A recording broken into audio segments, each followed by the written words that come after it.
তো নমস্কার বন্ধুরা, আমি মহেশ।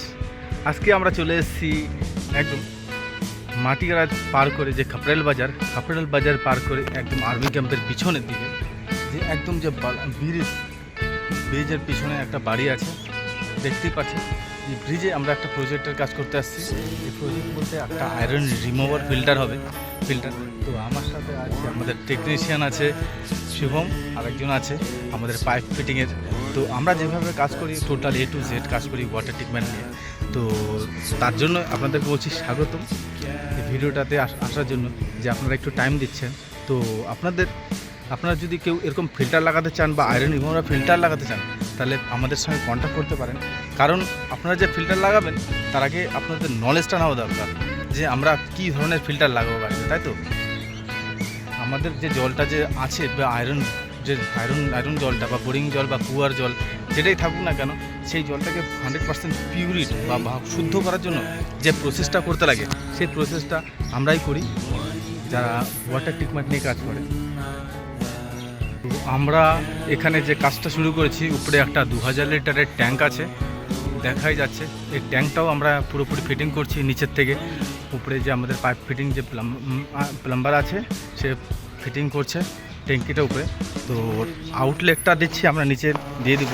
দেওয়ার পরে আমরা একটি ভেসেল ইনস্টল করছি, ভেসেল লাগাচ্ছি। এই ভেসেলটা আপনারা দেখতেই পাচ্ছেন সাইজ বা কী কী টোটাল লেখা এখানে আছে, কোন ভেসেল কি সাইজ, ঠিক আছে। এটা হচ্ছে মানে 24-72 টপ বটম সাইজ। এটা একটা বেশ অনেক বড় ধরনের সাইজ যে ভেসেল। এই বাড়িটা একটা পুরোপুরি 3 তলা বাড়ি। এর সারাদিনে 4 থেকে 5,000 লিটার জল ইউজ হবে। তো বন্ধুরা, আমরা যে 24-72-এর যে ভেসেলটা ইনস্টল করছি আজকে, তো দেখতেই পাচ্ছেন ভেসেলটা কীভাবে ইনস্টল করা হয়েছে।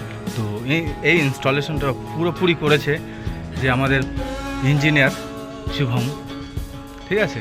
তো আমি এই দাদাকে বলবো যে এই ভেসেলটা কি ভেসেল বলা হয়, আর এই ভেসেলের ভিতরে কী কী প্রসেসের যা মিডিয়া আছে, যে ফিল্টারেশন আছে, কীভাবে কাজ করে।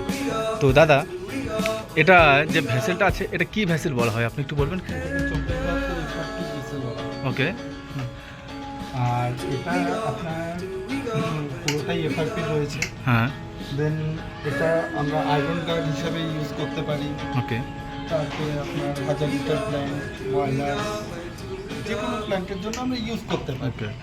তো আজকে আমরা এটাকে ইনস্টল করেছি আয়রন রিমুভার প্ল্যান্টের জন্য। ওকে ওকে ওকে। তো এটার মধ্যে যেরকম মিডিয়া দেওয়া হয়েছে, গ্র্যাভেলস আপনার আছে, তারপরে প্লেন স্যান্ড আছে, টিএস আছে, অ্যান্ট্রাসাইড আছে, এই সব দিয়েই আর কি ফিল আপ করা হয়েছে। এটা সারাদিনে আমরা কত লিটার জল ইউজ করতে পারি আপনি যদি বলেন? 10,000 লিটার। সারাদিনে 10,000 লিটার ইউজ করছে না? তো এই যে প্রসেসটা হচ্ছে, যে এটা আমরা ইনস্টল করেছি, এটা ট্যাঙ্কি না বোরিং থেকে কি ডাইরেক্ট ভেসেলে ঢুকছে জলটা, নাকি না ট্যাঙ্কির থেকে জলটা? এটা আপনি যদি বলেন। আফটার বিফোর ট্যাঙ্ক মানে হচ্ছে আপনার যে বোরিং থেকে ট্যাঙ্কিতে জল যাচ্ছে, হ্যাঁ, দেন ট্যাঙ্কির থেকে আপনার ফিল্টারেশন হয়ে হ্যাঁ, পুরো বিল্ডিং এ সে যেই পারপাসে ইউজ করবে ওকে সেই পারপাসে ইউজ হচ্ছে জল। ওকে ওকে ওকে। তো এটা যদি পরবর্তীকালে আমরা ধরুন আমরা এখন লাগিয়ে নিলাম বা ইনস্টল করে নিলাম, তো পরে মেনটেনেন্সটা আমরা কীভাবে কী করবো আপনি যদি? মেইনটেনেন্সটা দেখুন আপনাদের ইউজের উপর নির্ভর করবে। হ্যাঁ, ইউজের উপর নির্ভর করবে এক, আর দুই হচ্ছে আপনি যদি এটাকে ব্যাকওয়ার্ড সেন্স ঠিকঠাক মতন করেন, তো দেন এটার মিডিয়া আপনার মোটামুটি 4 বছর চলে যাবে। 4 বছর পরে এটার ভিতরে যে মিডিয়ার যেই সব মেটেরিয়ালসের মাধ্যমে ফিল্টারেশন হচ্ছে, সেই সব জিনিসগুলোকে চেঞ্জ করলে পরে আবার আপনার 4-5 বছরের জন্য রানিং হবে। ওকে। কিন্তু অনেকেই চিন্তা বা টেনশন করে যে আমরা যে ট্যাঙ্কির আউটপুটে ভেসেলটা এত বড় একটা ভেসেল লাগাচ্ছি, তো আমাদের নিচের মধ্যে যে জলটা আমরা পাবো, সেই জলের ফ্লোটা কমার কোনো চান্স থাকবে কি? না, যদি আপনার সার্ভিস লাইন যেটা থাকে ট্যাঙ্কির, হ্যাঁ, সেটা যদি ছোট হয়, মানে চিকন হয়, 1 ইঞ্চির যদি হয়, তাহলে কিছুটা হলেও ডাউন হবে। সেক্ষেত্রে আপনাকে তখন ট্যাঙ্কির যে আউটপুট লাইনটা থাকবে সেটাকে মোটা করতে হবে। যতটা মোটা করে দেবেন দেন ততটা ভালো ফ্লো পাবে। ওকে ওকে।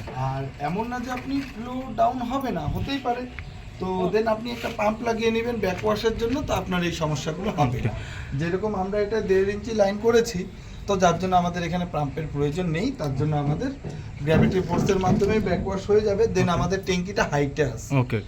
আর যতটা হাইটে রাখবেন ট্যাঙ্কিটা দেন ততটাই বেস্ট।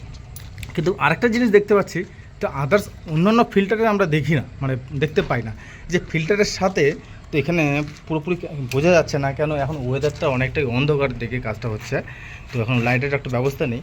যাই হোক, এখানে একটা ব্যাক ফিল্টার, একটু লাইটটা জ্বালিয়ে দেখুন, আমি ফ্ল্যাশটা জ্বালিয়ে দেন, যে এখানে একটা ফিল্টার লাগানো হয়েছে ছোট, একদম 2 ফুটের মধ্যে একটা যে একটা প্রেশার একটা গেজ দেওয়া আছে দেখছি।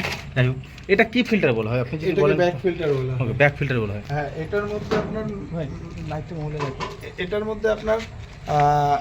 মধ্যে আপনার যতগুলো আয়রন থাকে বা যে যা কিছুই থাকে না কেন, হ্যাঁ, সেটা এটার মাধ্যমে রিমুভ হয়ে যাচ্ছে। ওকে ওকে দেন ছোট ছোট পার্টিকেলস বা কোনো কিছু সাধারণ ছোট ছোট কিছু থেকে যায়, ওকে তো সেটা এটা এই মাইক্রো ফিল্টারের মাধ্যমে সেটা ক্লিন হয়ে ওকে ওকে একদম ছাঁকনির মতন ছেঁকে জলটা পরিষ্কার হয়ে বেরিয়ে যায়। ওকে ওকে। আর আরেকবার আপনি বলুন এই ভেসেলটার সাইজটা আপনি যদি বলেন কি? এই ভেসেলটার সাইজ আপনি দেখুন, এখানে 2472 লেখা রয়েছে। ওকে ওকে ওকে। এই দেখুন, আমি একটু আগে বললাম না আপনাকে এফআরপি হ্যাঁ, প্রেসার ভেসেল, মানে এটা এফআরপি ভেসেল, দেন সাইজ এটার 2472 সাইজ আছে। ওকে। আর এটাকে টপ বটম বলা হয়, টপ বটম বলা হয়। Top bottom 2472। ওকে ওকে। যাক, এই দাদার কাছে আমরা অনেক কিছু শিখতে পারলাম।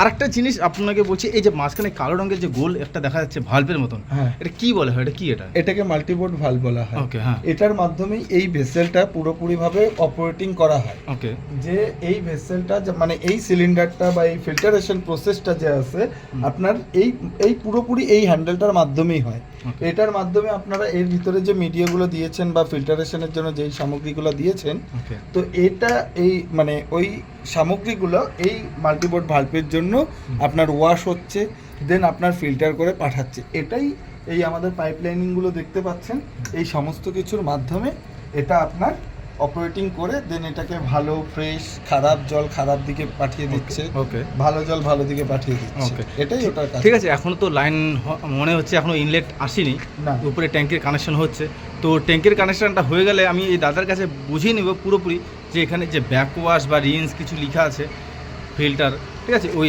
কীভাবে প্রসেস করা হয়। তো ঠিক আছে বন্ধুরা, নেক্সট একটু কিছুক্ষণ পরে আমরা এই কানেকশনগুলো করার পরে আমরা আসছি, ঠিক আছে। তো বন্ধুরা, আমাদের যে প্রজেক্ট বা প্ল্যান্টের কাজটা হচ্ছিল আয়রন রিমুভার ফিল্টার, তো পুরোপুরি কমপ্লিট হয়ে গেছে, আপনারা দেখতেই পাচ্ছেন। খুব সুন্দরভাবে ফিনিশিং দিয়েছে আমাদের ইঞ্জিনিয়ার দাদা, একদম পুরোপুরি ইনলেট আউটলেট বা ফিল্টার লাইনে এখনও কানেকশন দেওয়া হয়নি, কারণ এখন রিন্স করা হচ্ছে। রিন্সের পরেও ব্যাক ওয়াশ করা হবে, ব্যাক ওয়াশ করে তারপরে রিন্সে দিয়ে তারপরে আবার ফিল্টার দিয়ে দেবে। ফিল্টার দেওয়ার পরে আমরা সবাই এই জলটা ইউজ করতে পারবো। তো ঠিক আছে, এখন তো অনেক অন্ধকার হয়ে গেছে, এখন মোটামুটি 7:30 8টা বেজে গেছে, তো ভিডিওটা ভালোভাবে করতে পারলাম না। নেক্সট একসময় দিনে যখন আমরা আসবো এই সাইটটা ভিজিট করতে, তখন পুরোপুরি আপডেটটা যদি হয় আপনাদের সামনে নিয়ে চলে আসবো। তো থ্যাংক ইউ বন্ধুরা।